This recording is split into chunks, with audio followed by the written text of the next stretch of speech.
बिस्मिल्लाहिर्रहमानिर्रहीम। अस्सलाम वालेकुम।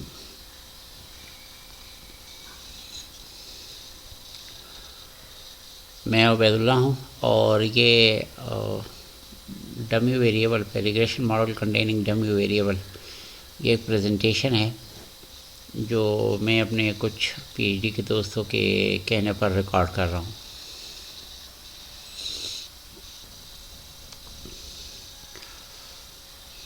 चलिए जी शुरू करते हैं। बिस्मिल्लाह।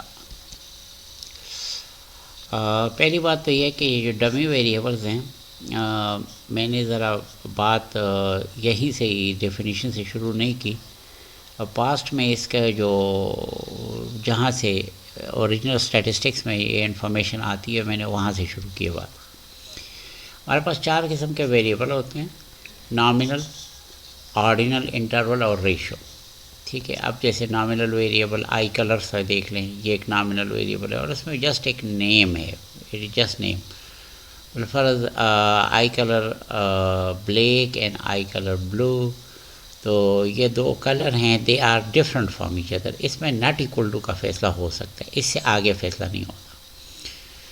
ठीक है। नॉमिनल का मतलब कि इसमें जस्ट नॉट इक्वल टू तक फैसला हो सकता है कि भाई आई colour black is different from I colour से ग्रीन। ठीक है। तो ये नॉमिनल वेरिएबल है, इससे आगे बिल्कुल ये फैसला नहीं हो सकता कि ब्लैक और ग्रीन में से बड़ा कौन सा है। ऑर्डर नहीं हो सकता, ऑर्डिनल नहीं है, ये सिर्फ नॉमिनल है। और उससे जब ऑर्डर नहीं हो सकता तो माइनस का यानी इंटरवल का तो सवाल ही पैदा नहीं होता, या रेशो यानी डिवीजन का तो सवाल ही पैदा नहीं होता। तो बहरहाल नॉमिनल स्केल वेरिएबल ये बहरहाल ये एक हमारे पास वेरिएबल होते हैं। दूसरा है ऑर्डिनल स्केल वेरिएबल, जैसे लेवल ऑफ सेटिस्फेक्शन, आप किसी चीज़ से कितना सेटिस्फाई हैं। सर्विसेज से आप शिराज रौनक के सर्विसेज से कितने सेटिस्फाई हैं। ठीक है। तो उसमें एक से ये बात भी हो सकती है कि जी टोटली नॉट सेटिस्फाइड, फिर है नॉट सेटिस्फाइड, फिर है न्यूट्रल, फिर सेटिस्फाइड, फिर हाईली सेटिस्फाइड। तो ये आप इन चीज़ों को ऑर्डर कर सकते हैं बिलफर्ज। एक तो आप इसमें नेम भी आप रखते हैं और आप इनको मुख्तलिफ़ कैटेगरीज़ को मुख्तलिफ़ लेवल्स को, वेरिएबल के मुख्तलिफ लेवल ऑफ सेटिस्फेक्शन वेरिएबल है, उसके मुख्तलिफ लेवल जैसे नॉट सेटिस्फाइड और न्यूट्रल और सेटिस्फाइड, ये मुख्तलिफ लेवल हैं। लेवल के नाम रख सकते हैं और फिर नाम को ऑर्डर भी कर सकते हैं, इनको ऑर्डर भी कर सकते हैं। ऑर्डर का क्या मतलब है? बिलफर्ज आप कहते हैं कि सेटिस्फाइड न्यूट्रल से बहरहाल बेहतर है। ठीक है। तो इनमें से बड़े छोटे का आप फैसले कर सकते हैं। फिर आपके पास इंटरवल स्केल वेरिएबल हैं और रेशो स्केल वेरिएबल है। इंटरवल स्केल वेरिएबल ये हैं कि जिसमें आप इन 2 खूबियों के अलावा कि आप नेमिंग कर सकते हैं, आप ऑर्डर कर सकते हैं, आप इंटरवल माइनस भी कर सकते हैं। वेरिएबल के लेवल्स के दरमियान आप माइनस कर सकते हैं। ठीक है। जैसे टेम्परेचर में आप बता सकते हैं कि 25 degree centigrade minus 20 degree centigrade equal to 5 degree centigrade. तो आप ये बात बता सकते हैं, ये है इंटरवल स्केल। ठीक है। तो आप माइनस कर सकते हैं।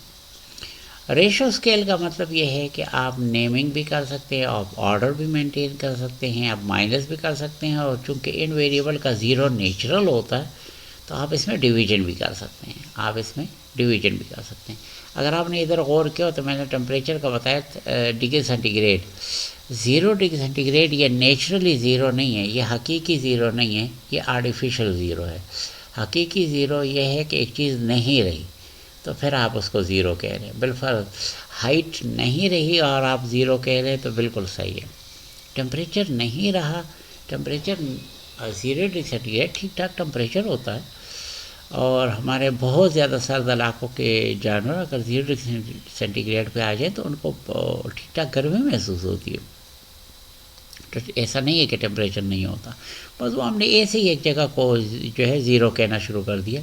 ऐसा स्केल जिसमें ज़ीरो हम अपनी मर्ज़ी से किसी भी जगह फिक्स कर दें तो वो इंटरवल स्केल वेरिएबल होता है, रेशो स्केल नहीं होता।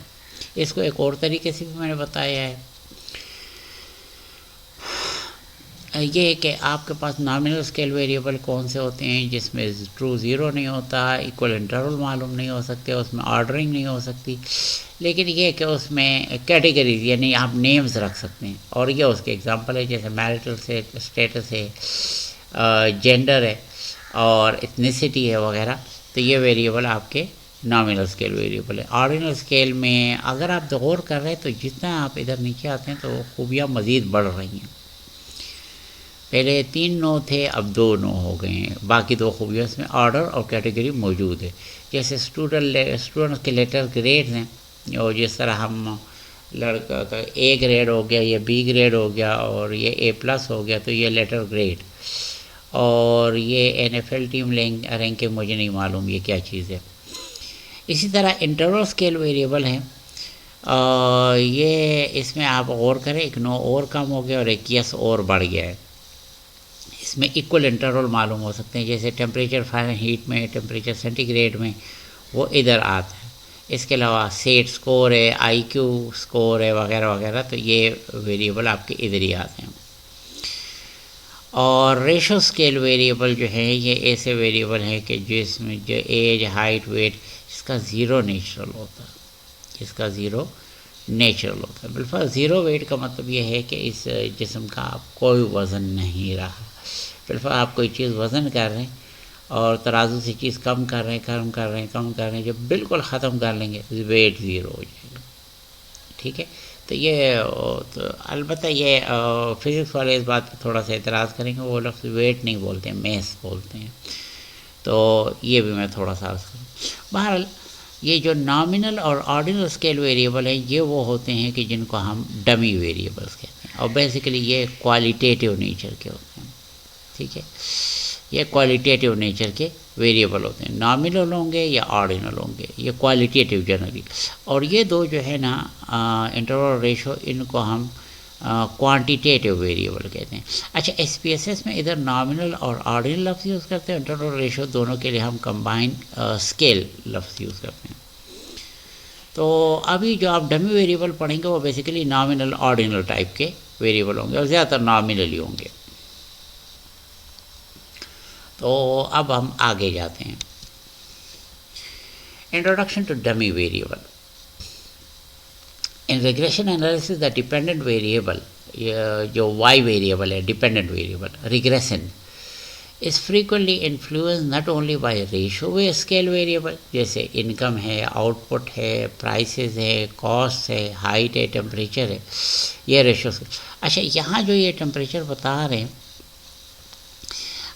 या तो ये टेम्परेचर डिफरेंस है तो रेशो स्केल हो गया, या फिर टेम्परेचर इंटरवल स्केल है तो इस वजह से रेशो का है। वो जो SPSS का स्केल वाली बात है वो वाली बात चलाई हुई है, वरना टेम्परेचर रेशो स्केल वेरिएबल नहीं है।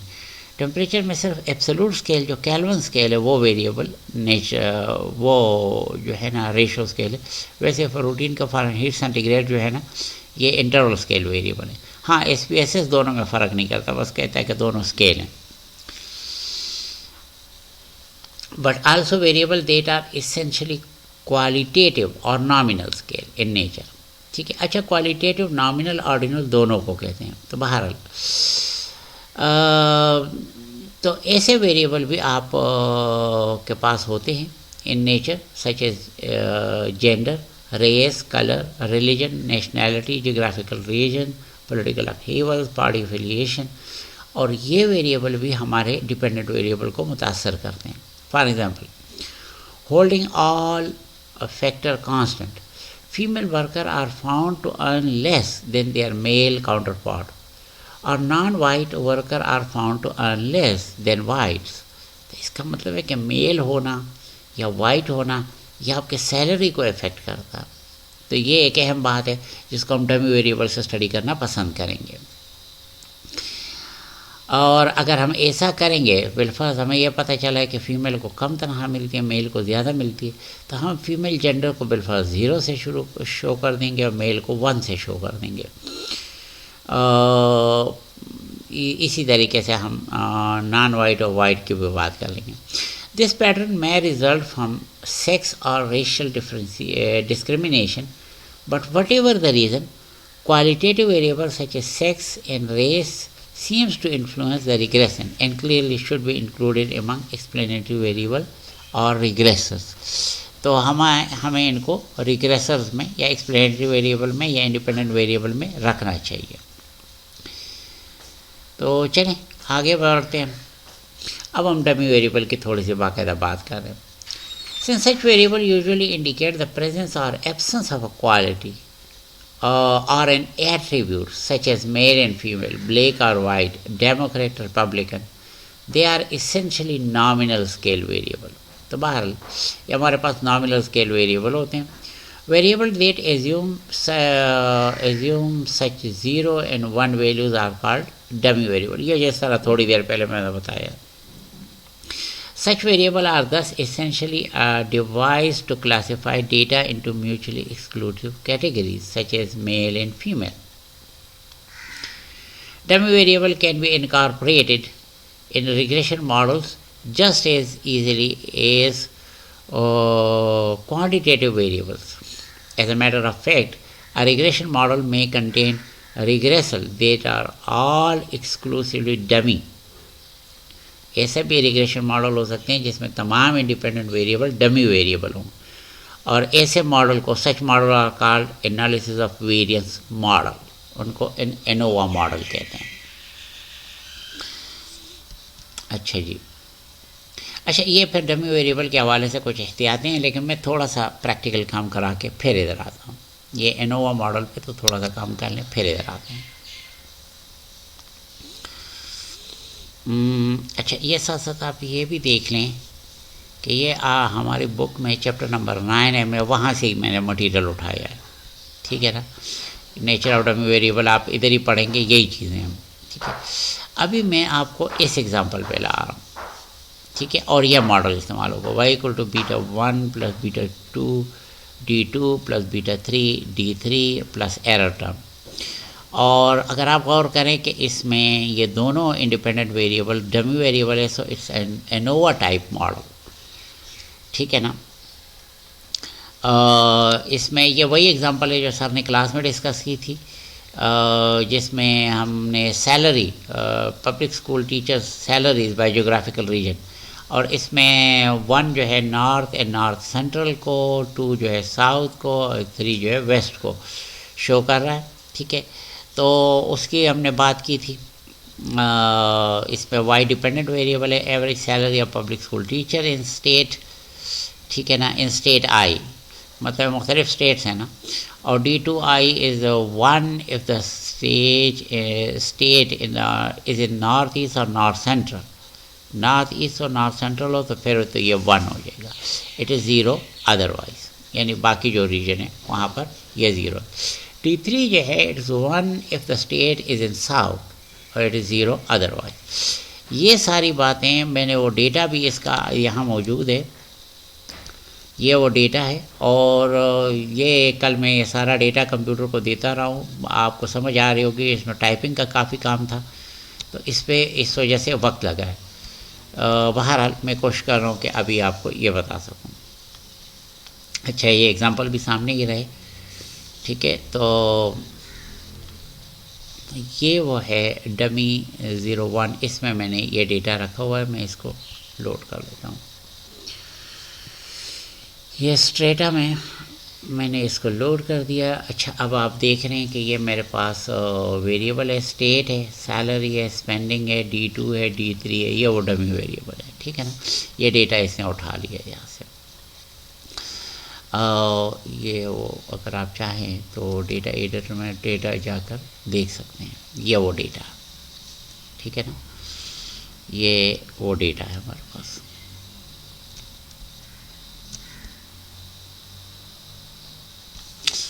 तो आप चाहें तो इस डेटा को भी देख सकते हैं.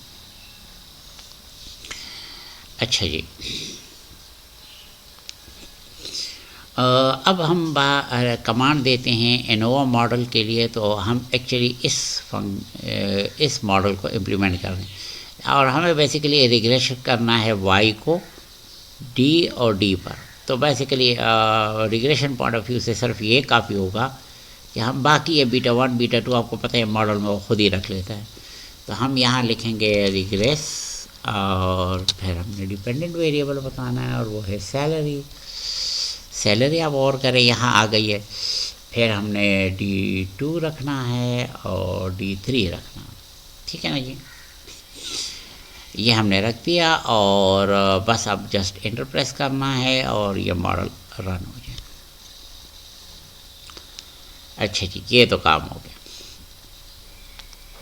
आपने कमांड दी और ये एग्जीक्यूट हो गया। ये आपके पास उसी तरह रिग्रेशन जैसा आउटपुट आ गया। ये ओवरऑल बात हो रही है और ये यानी कोएफिशिएंट लेवल की बात हो रही है। तो अब आप देख सकते हैं ओवरऑल बिलफर्ज। अगर सबसे पहले तो अगर मैं यहाँ देखूँ कि ओवरऑल मॉडल ही सिग्निफिकेंट नहीं है तो उसूलन मुझे इधर नहीं आना चाहिए, लेकिन ज़ाहिर है कि मुझे सिर्फ बात समझानी है। वरना अगर आप एक्चुअल इंटरप्रिटेशन करेंगे तो सबसे पहले आप इस पी वैल्यू पे देखेंगे और देखेंगे कि ओवरऑल मॉडल मतलब है this value is less than 0.05, मतलब है whether overall model is significant और नॉट। तो बहरहाल सबसे पहले आप यहाँ देखेंगे, फिर आप इधर आएंगे। बहरहाल फ़िलहाल मैं ये नहीं कर रहा, फ़िलहाल मैं ये आपको बताना चाहता हूँ कि बुक में वो रिज़ल्ट कैसे आए हैं और बुक ने बाज़ रिज़ल्ट लिखे हैं। अच्छा, इसमें पहले तो ये देखें कि β1, β2 और β3 क्या वैल्यूज़ है। तो ये β1 की वैल्यू है β1 की वैल्यू है 48014, β2 की वैल्यू है 1524 और β3 की वैल्यू है -1721.027। तो ये इसकी कोएफिशिएंट की वैल्यू है, ये उनका स्टैंडर्ड एरर है। इसी तरह ये टी वैल्यू और ये उसकी प्रोबेबिलिटी है, ठीक है ना। प्रोबेबिलिटी मतलब है पी वैल्यू है, ठीक है। अच्छा, और D2 और D3 सिग्निफिकेंट रिजल्ट नहीं दे रहे हैं, हमें सिर्फ कांस्टेंट ही सिग्निफिकेंट रिजल्ट दे रहा है। तो ये तो हो गया जी थोड़ी सी ये बात। अब मैं आपको बताता हूँ कि बुक में इन्होंने ये रिज़ल्ट कैलकुलेट किए हैं। बुक में इन्होंने ये रिज़ल्ट कैलकुलेट किए हैं और कहाँ पर, हाँ ये पहले तो ये ज़रा देख लें, रिज़ल्ट कैलकुलेशन की थोड़ी सी बात करें। आपको पता है कि रिग्रेशन की जो ये जो हमारे पास इक्वेशन आ जाएगी या ये इक्वेशन ये थोड़ी देर बाद में बताता हूँ। ये पहले वही देख लें कि जो ये वो पिछले एग्जांपल है 9.1 जो इन्होंने कंटिन्यू किया। इस मॉडल को हम लिखेंगे ऐसे क्यों लिखेंगे?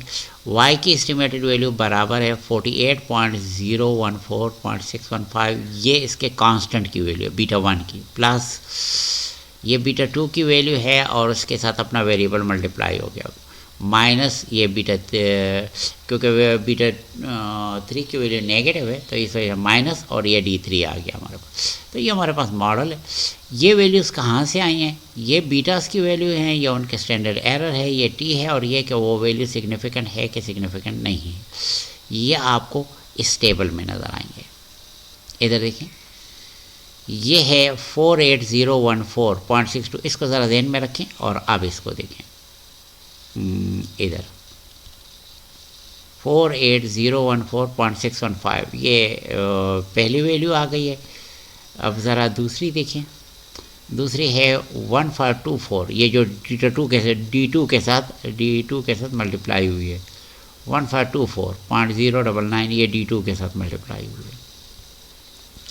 और अगला है -1721.027, ये D3 के साथ, ये अपने इस वेरिएबल D3 के साथ मल्टीप्लाई होगा। देखिए ये D3 के साथ, और ये इनके स्टैंडर्ड एरर हैं जो इनके साथ ब्रैकेट में इन्होंने लिखे हुए नीचे, ये इनके स्टैंडर्ड एरर, ये वाली वैल्यूज़, इसके सामने ये स्टैंडर्ड एरर लिखा है, इसके सामने, इसके नीचे मतलब है उधर बुक में ये स्टैंडर्ड एरर लिखा है और ये लिखा है, ये वो स्टैंडर्ड एरर की वैल्यूज़ है बुक में, आप चेक करें, ये स्टैंडर्ड एरर की वैल्यूज़ हैं। आप यहाँ पर वीडियो रोक के भी आगे पीछे करके इसको देख सकते हैं। इसी तरह ये वो टी स्टैटिस्टिक है। टी स्टैटिस्टिक और कुछ नहीं होता, ये आप ये कोएफिशिएंट को उसके स्टैंडर्ड एरर पर डिवाइड करते हैं, कोएफिशिएंट को स्टैंडर्ड एरर पर डिवाइड करते हैं तो ये टी वैल्यूज़ आपके पास आ जाती हैं, और ये उस टी वैल्यू का चांस कितना है, प्रोबेबिलिटी कितनी है, ये पी वैल्यूज़ है, दे आर पी वैल्यूज़, ठीक है। ओवरऑल अब आपके पास मॉडल के आर स्क्वायर है 0.04, आर स्क्वायर की वैल्यू है 0.040 मेरे पास आर स्क्वायर की वैल्यू ये आ रही है, आर स्क्वायर की एडजस्ट आर स्क्वायर, हाँ ये वाली वैल्यू आ रही है, बिल्कुल यही आ रही है। इसका मतलब है मैंने डेटा एंट्री में कुछ, और मेरा ख्याल था कि मैं डेटा एंट्री में जल्दी में किए तो उसमें गलतियाँ हुई होंगी, तो आपसे यहाँ माफ़िया मांगनी पड़ेगी कि डेटा सही एंटर नहीं हुआ, लेकिन लगता है कि डेटा मैंने सही एंटर किया है, तो मेरा रिज़ल्ट इनके साथ काफ़ी कंसिस्टेंट रहा है। बहरहाल ये मॉडल जो हमारे पास है ना, ये एनोवा टाइप मॉडल है। एनोवा टाइप मॉडल इसलिए कि इसमें डिपेंडेंट वेरिएबल जो है सिर्फ जिन पर इंडिपेंडेंट वेरिएबल जो है ना, इस मॉडल में इंडिपेंडेंट वेरिएबल सिर्फ डमी वेरिएबल में, इसमें इंडिपेंडेंट वेरिएबल सिर्फ डमी वेरिएबल में, ठीक है ना जी। और ये अगर आप बाकी आप इसको रिग्रेशन की तरीके से, जिस तरीके से हमने रिग्रेशन को बताया था, तकरीबन उसी तरह ही आप इसको इंटरप्रेट कर सकते हैं। थोड़ा सा ज़रा इसमें इस कोफिशिएंट की ज़रा कहानी है और वो आपको अलग से बतानी है।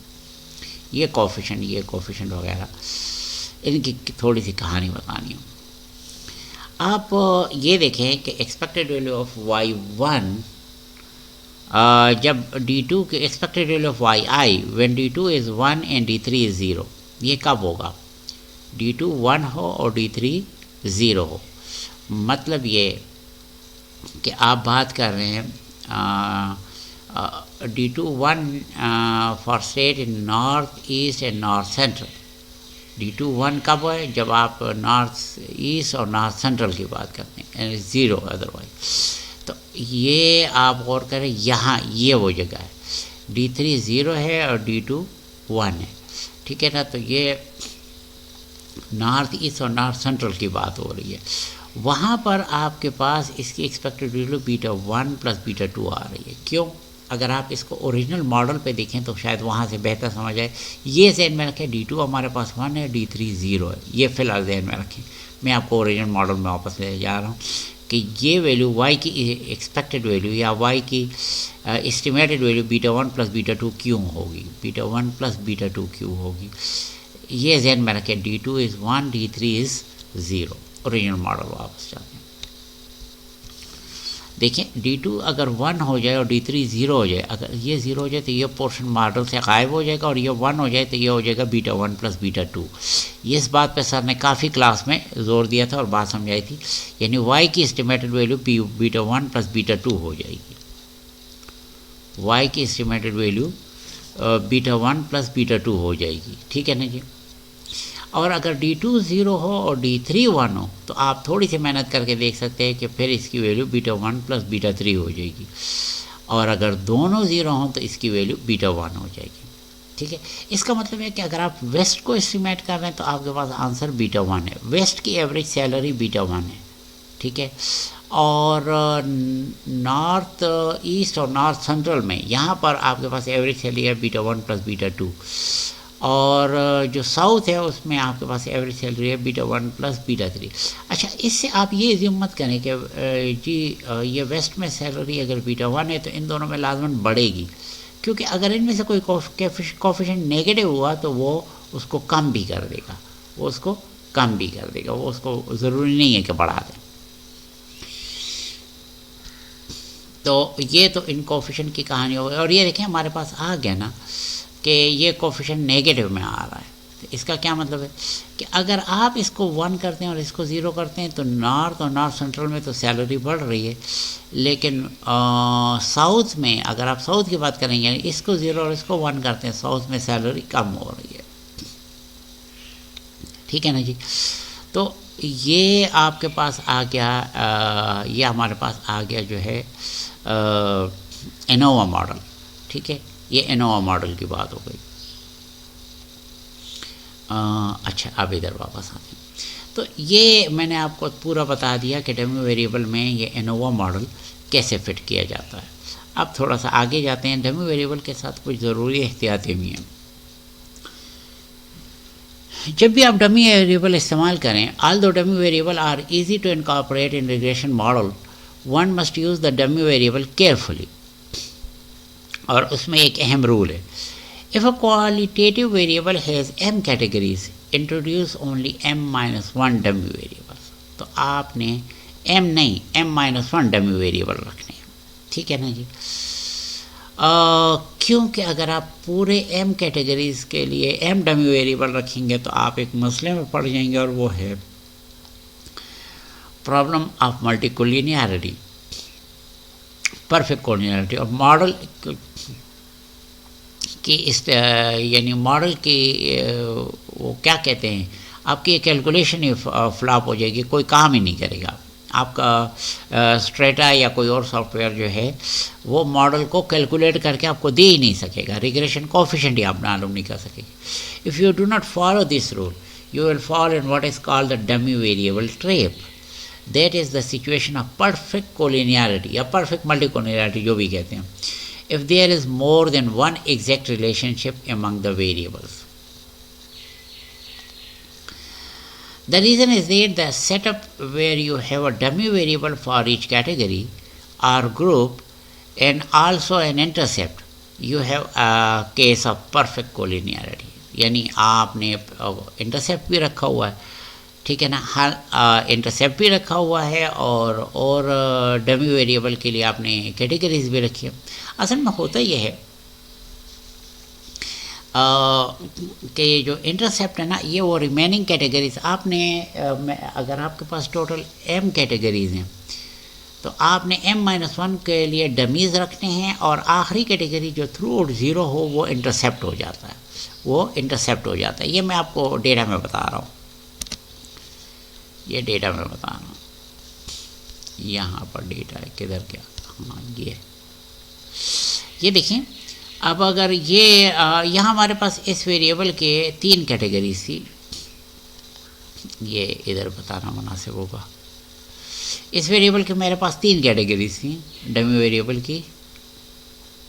ये एक कैटेगरी थी north east and north central, ये एक कैटेगरी है, दूसरा है साउथ और तीसरा है वेस्ट। टोटल 3 कैटेगरीज हैं, ठीक है।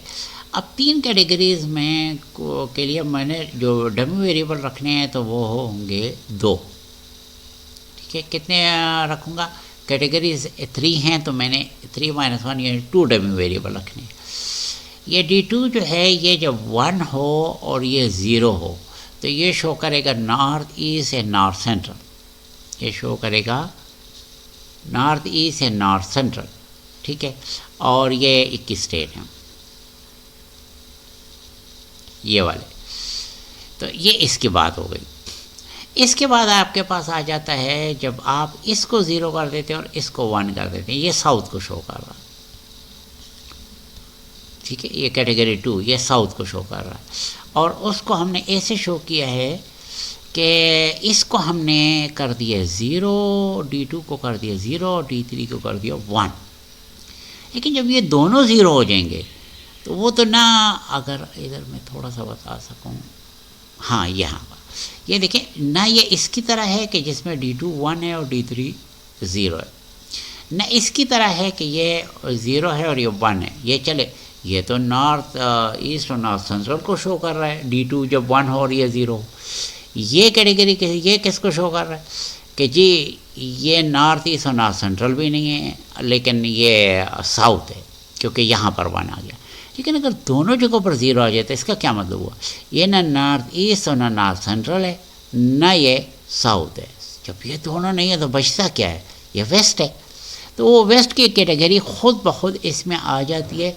फिर आपने उसके लिए अलग डमी वेरिएबल D4 नहीं रखना, ठीक है ना, एक और डमी वेरिएबल आपने नहीं रखना, ठीक है। तो ये जो 0 आ जाता है ये इस तरीके से खुद ब खुद इनकॉर्पोरेट हो जाता है। बाकी मॉडल में ये कैसे होता है, मॉडल में इस तरह होता है कि जब ये भी 0 हो ये भी 0 हो तो आपके पास बचता क्या है, β1। यही जो है ना वेस्ट को शो करेगा, β1 अकेला वेस्ट को शो करेगा।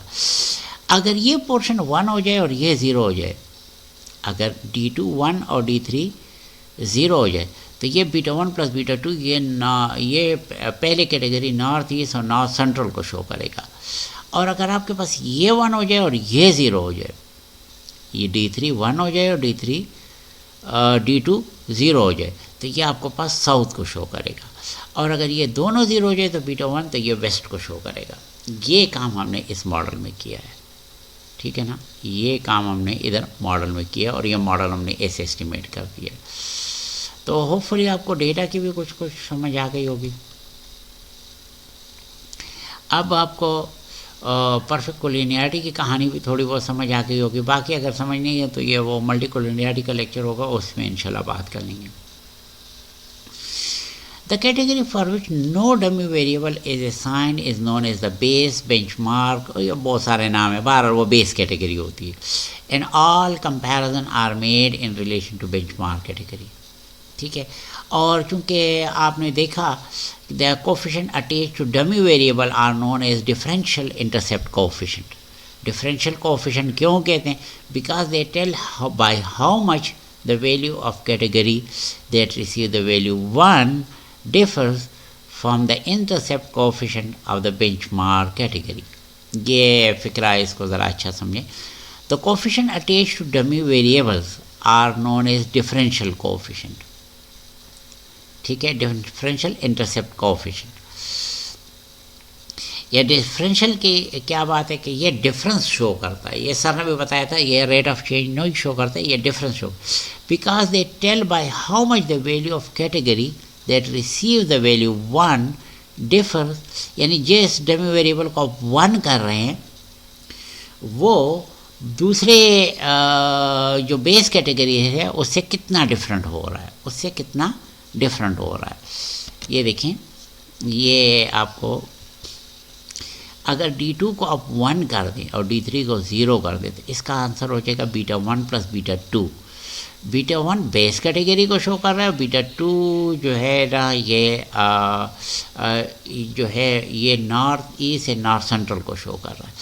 तो बीटा 1 प्लस बीटा 2, ये बीटा 1 प्लस बीटा 2 जो है ना ये वो डिफरेंशियल कोएफिशिएंट है कि इसमें एक ख़ास चीज़ ऐड होगी या माइनस होगी, बाहर वो बाकी पर डिपेंड करता है कि बीटा 2 की वैल्यू पॉजिटिव है कि नेगेटिव है। इसको इधर इन्होंने एक ग्राफ में भी शो किया है, मेरा ख्याल में इधर कहीं है, ये देखिए बीटा 1 की वैल्यू है और ये बीटा 1 प्लस बीटा 2 की वैल्यू है और ये बीटा 1 प्लस बीटा 3 की वैल्यू है, ठीक है ना जी। ये वो अलबत्ता ये बात ध्यान में रखेंगे कि ये थोड़ा सा ज़रा इन्होंने अजीब काम किया है, इसको ऐसा नहीं करना चाहिए, इसको बीटा 1 लेना चाहिए। हमने जितना काम किया हमने ये नहीं किया एग्जैक्टली। आप मैं इसको ले जा के थोड़ा सा कोशिश करता हूँ कि आपको मज़ीद समझ आ जाए। पेंट, ठीक है, ये क्योंकि ये बुक में गलत है या शायद उन्होंने यहाँ डिस्कशन बदल दिया, डिस्कशन के असम्पशन बदल दिए हैं। ये असल में इस तरह है, हमने जो एनालिसिस किया उसके मुताबिक ये जो पोर्शन है this is just beta 1, this is beta 1,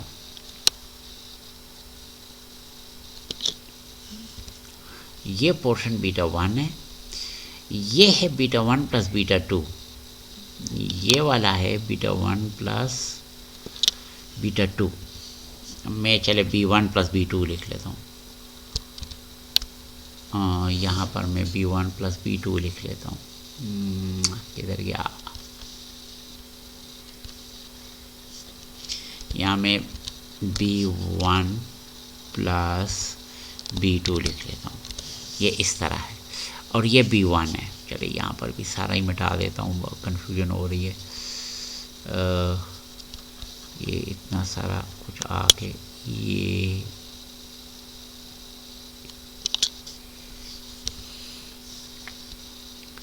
ये है B1 और ये जो आखिरी वाला है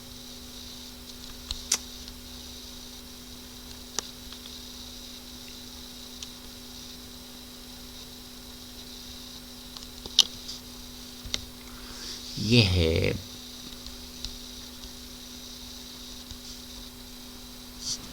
B1 प्लस B3। ये इस तरह की कहानी है। वो जो बुक में लिखी है वो मेरा ख्याल में उन्होंने एजम्पशन बदल लिए थे, मैं अपने एजम्पशंस के साथ चल रहा हूँ। β1 ये वेस्ट वाली है, ये वेस्ट वाली है, ठीक है, क्योंकि मैं वेस्ट से सबको कंपेयर कर रहा हूँ। नॉर्थ ईस्ट और नॉर्थ सेंट्रल है β1 प्लस β2, और ये है β1 प्लस β3। अब यहाँ पर अच्छी बात ये हो गई कि आप देख रहे हैं कि β1 के साथ कोई जमा हो रहा है फिर भी ये कम हो रहा है, और यहाँ β1 के साथ कोई चीज़ जमा हो रही है तो ये प्लस हो रहा है, ऊपर बढ़ रहा है। ऊपर बढ़ने को तो शायद आपको समझ आए, ये नीचे क्यों आ रहा है। वजह ये है कि यहाँ कोफिशिएंट नेगेटिव है। तो चेक करें,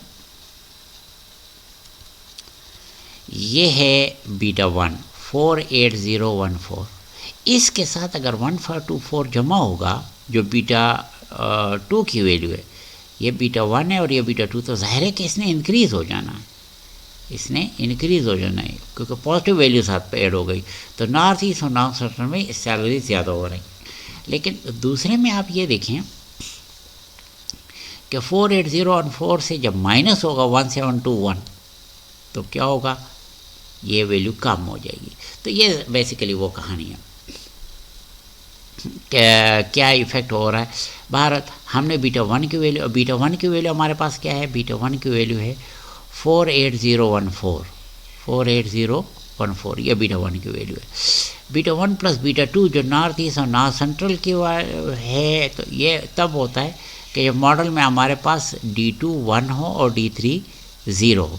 जब मॉडल में ये 1 और ये 0 हो तो ये और ये प्लस हो जाते हैं, ये और ये प्लस हो जाते हैं, और हमारे पास ये सिचुएशन है कि इसका कोफिशिएंट ऊपर चला जाता है।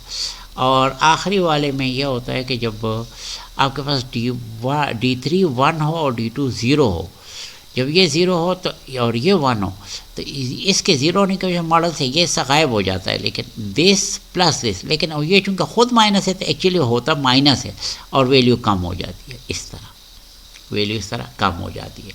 तो बहरहाल इस तरीके से जो है ना हमारे पास ये डमी वेरिएबल का ये आइडिया, ये मैंने आपको डिफरेंशियल इंटरसेप्ट कोफिशिएंट वगैरह, और जो कैटेगरी 1 होती है तो वो उसका कोफिशिएंट दूसरे के साथ ऐड और होता है। वर्ल्ड बात है कि उसके अपने साइन पे डिपेंड करता है कि ऐड होना है कि सब्ट्रैक्ट होना।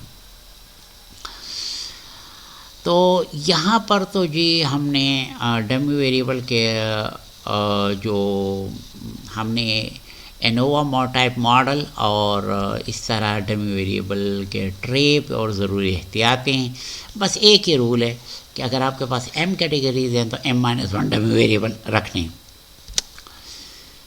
फिर हमारे पास एक और किस्म के मॉडल आ जाते हैं, ऐसे मॉडल के जिसको हम ANCOVA, analysis of covariance model कहते हैं, ANCOVA. ANOVA model of the type discussed so far, although common in fields such as sociology, psychology, education, market research, are not that common in economics. Typically, in most economic research, a regression model contains some explanatory variable that are quantitative and some that are qualitative.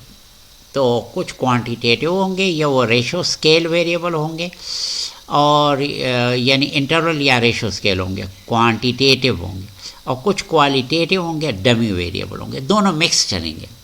और जब mix होंगे तो जो model बनेगा वो ANOVA model नहीं होगा, वो होगा एनकोवा मॉडल। ठीक है ना। ANCOVA model are extension of ANOVA model. ठीक है। In that they provide a method of statistically controlling the effect of quantitative regression called covariate or control variable. और कंट्रोल वेरिएबल जो है इसमें ये मेरा ख्याल में इसमें ये क्वालिटेटिव वेरिएबल हो जाते हैं। ठीक है। तो एक ही मॉडल में हम दोनों चीज़ें रखकर हम कोवेरिएट्स को भी और कंट्रोल को भी दोनों को देख लेते हैं। अच्छा एक minute, thank you for being with us, ज़रा सब्र करें।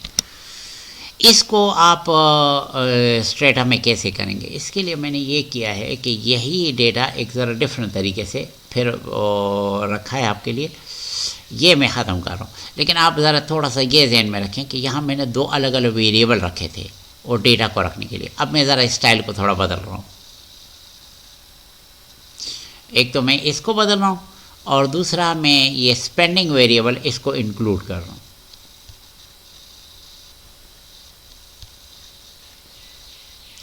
ये मैंने मॉडल ऐसे बनाया हुआ, डेटा ज़रा डिफरेंट तरीके से। असल में मैं ये भी चाहता था कि आपको स्टेटा के अलग कमांड भी ज़रा कुछ कमांड हैं वो भी ज़रा साथ साथ नज़र आ जाए ना। यहाँ पर आप गौर कर रहे हैं कि मैंने एक तो ये वो स्टेट है, सैलरी है, सैलरी है, स्पेंडिंग है। मैंने एक वेरिएबल रखा है रिग्रेस, रिग असल में रीजन के लिए है, ये रिग्रेशन के लिए नहीं है, रीजन के लिए है। ये वो रीजन जो नॉर्थ ईस्ट नॉर्थ सेंट्रल वाले हैं उसको, ये तो टेक्स्ट के फॉर्म में मैंने रखा है। यहाँ देखें, जो इधर मैं क्लिक करता हूँ तो वही यहाँ नज़र आता है, ये टेक्स्ट के फॉर्म में है। लेकिन अगर मैं इधर क्लिक करता हूँ यहाँ 1 नज़र आता है। ये असल में कोड्स हैं, SPSS में आपको ये कोड बहुत अच्छी तरह मालूम है, ठीक है ना। ये अगर आपको नज़र ऐसे भी आता है, ये आपको अगर ऐसे भी नज़र आता है तो इससे कोई फ़र्क नहीं पड़ता। बेसिकली बैकग्राउंड में ये इस तरह के कोड हैं। इनका कोड है 1, साउथ का कोड है 2, और अगर नीचे आए तो वेस्ट का कोड है, अगर आप गौर करें इसका कोड है 3। तो मैंने इसको ज़रा डिफरेंट तरीके से इधर रखा हुआ है। अब मैंने इस पर जो रिग्रेशन कमांड चलानी है और इसको इंक्लूड करना है, वो पहले तो आप ये देखें कि अगर यहाँ मैंने डमी वेरिएबल सर D2 और D3 नहीं रखा। मैं क्या करूँगा, मैं लिखूँगा रिग्रेस, और बिलफर्ज मैंने सैलरी को रिग्रेस करना, ठीक है। और किस पे करना है, ये जो रीजन है इस पे करना है। लेकिन रीजन से पहले टीचर ने हमें कहा था कि यहाँ आई डॉट लगा लें, कि वो जो इसके लिए डमी वेरिएबल है वो, क्योंकि बेसिकली इनको उसने बतौर डमी वेरिएबल ट्रीट करना है। बाकी वो सारे डमी वेरिएबल वो खुद ही इंक्लूड कर लेगा, ठीक है। अभी मैंने याद रखें कि ये वही एनोवा मॉडल है, अभी एनकोवा की तरफ मैं नहीं गया। अगर आप और करेंगे तो ये वही चीज़ है, एक्सेप्ट दिस के अभी हमने सिर्फ ये कर दिया है कि इसने किसको ये लिया हुआ है। हाँ, यहाँ देखें आप, साउथ और वेस्ट को इसने शो किया, नॉर्थ ईस्ट और नॉर्थ सेंट्रल को शो नहीं किया। इसका मतलब है कि नॉर्थ ईस्ट और नॉर्थ सेंट्रल को ये कर रहा है, यह उसको बेस कैटेगरी कंसिडर कर रहा है। हाँ, मैंने सोमरो साहब को कहा कि रिग्रेशन के कमांड की कॉपी मुझे भेज दिया। वो कॉपी कुछ इतनी अच्छी नहीं थी तो ख़ास मज़ा नहीं आया। मैं असल में वो देखना चाहता था कि इसमें अगर मैं वो बेस बदलना चाहता हूँ तो वो मैं ये क्या करना पड़ता है। वो मुझे याद नहीं रहा कि अगर मैं बेस एग्जैक्टली उसी तरह वेस्ट को बेस रखना चाहूँ तो मैं क्या कर सकता हूँ, ताकि आपको वो पिछला वाला रिज़ल्ट एग्जैक्टली वही मिल जाता। लेकिन चले, अभी मेरे पास बेस इसने, चूँकि बाय डिफ़ॉल्ट ये इस तरह नहीं करता। बाय डिफ़ॉल्ट ये इस तरह करता है कि जिसकी कम, सबसे कम वेरिएबल की, वो जो कैटेगोरिकल वेरिएबल होती है उसकी जिसकी वैल्यू सबसे कम होती है वो उसको ही बेस कंसिडर कर लेते हैं। तो अभी north east and north central base है, ठीक है। और वैसे एक एतबार से अच्छा भी हो गया अगर आप और करें। अच्छा, अब मैं थोड़ा सा इसको बदल, क्योंकि अब ज़रा ये मॉडल डिफरेंट हो गया है। एक तो ये मैं इसको डिलीट कर देता हूँ, इसको डिलीट कर देता हूँ। अब ये हमारा मॉडल जिस तरह हो गया ना, ये हो जाएगा यहाँ पर, यहाँ हो जाएगा B1, मतलब β1, यहाँ हो जाएगा β1 प्लस β2, β1 और प्लस मेरे ख्याल में ये β2 ही है, β2 है यहाँ पर। ये β0 साउथ के लिए β2 है, ये β3 है हो जाएगा, और ये हो जाएगा β1 प्लस, जहाँ तक मुझे समझ आई है। अगर कोई गलती हुई तो माफ़ी मांग लूँगा, खैर है। अच्छा जी, तो ये मॉडल इस तरह हो गया। अब मॉडल में सबसे बड़ी value north east and north central के लिए β1 है। अगर आप गौर करें तो ये बेसिकली कांस्टेंट को रिप्रेजेंट करता है या बेस कैटेगरी को। वो आपको इधर नज़र आ रहा होगा, यहाँ नहीं, यहाँ।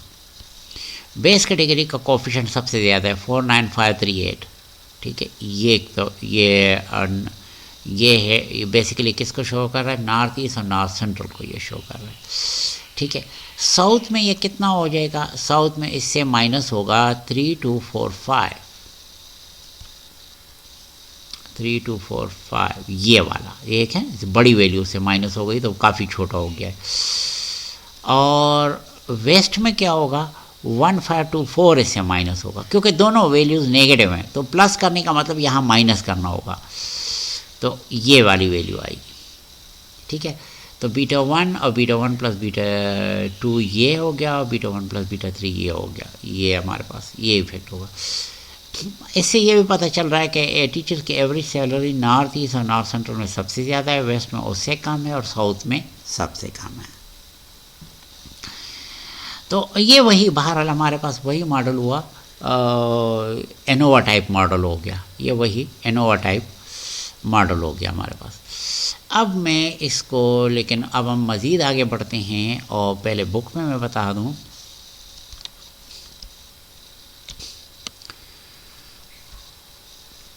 ये अगर आपको नज़र आ रहा होगा कि ये तकरीबन मैंने यहीं से ही मटेरियल अक्सर उठाया हुआ है।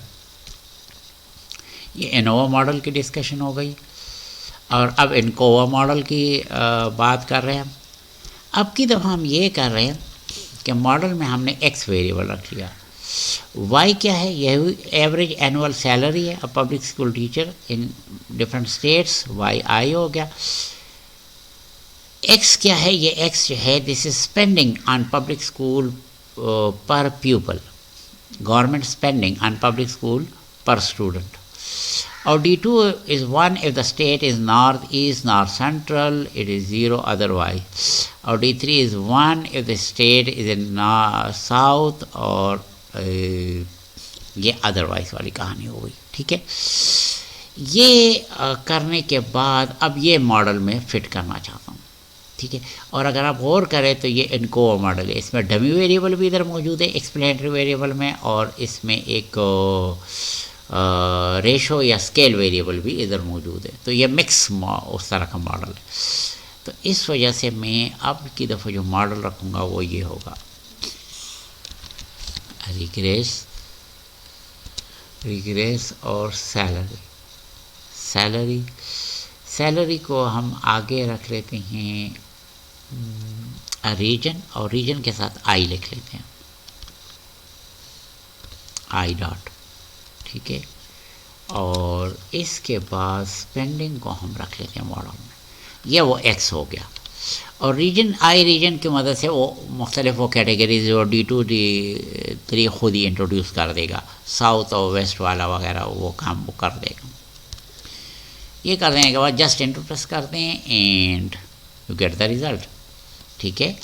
आप गौर करें, ये वो रीजन वेरिएबल के साउथ और उसके वेस्ट को पोर्शन, और ज़ाहिर है कि कांस्टेंट तो मैंने बताया था कि वो, अलबत्ता इसमें आपको काफ़ी इफेक्ट नज़र आया, स्पेंडिंग को इंक्लूड करने की वजह से बाज़ कोफिशिएंट का साइन ही चेंज हो गया और बड़ा ड्रास्टिक फ़र्क आया। ये मेरा ख्याल में स्पेंडिंग जो है इन चीज़ों पर भी असरअंदाज हो रही है, वो क्या है, रीजन वाइज सैलरी पर और इन चीज़ों पर असरअंदाज हो रही है। तो बाहर वो हमने रखा, मसला यहाँ पर ये नहीं है। और दूसरी बात है कि मॉडल हाईली सिग्निफिकेंट हो गया, ख़ासतौर पे स्पेंडिंग का इफ़ेक्ट बहुत ज़्यादा है, बाकी ये साउथ और वेस्ट इनका इफ़ेक्ट इतना नहीं है। लेकिन अहम बात यह है कि अब ये मॉडल हमारे पास वो आ गया कि जिसमें डमी वेरिएबल भी आ गए हैं और नॉन डमी वेरिएबल जिसको हम क्वांटिटेटिव वेरिएबल कहते हैं वो भी हमारे पास आ गए हैं, ठीक है। तो इस तरीके से ये मॉडल में ये सब कुछ आ जाता है। मेरे ख़्याल में अब अगर आप लोग ये पढ़ेंगे इस बुक में चैप्टर 9 में ये मटेरियल पढ़ेंगे तो आपको बेहतर समझ आएगा। तो बेस्ट ऑफ लक, मेरा ख्याल में इतना काफ़ी है। इस मॉडल को मैंने इनको मॉडल भी बता दिया। और now thank you for being with us. अस्सलाम वालेकुम वरहमतुल्लाह।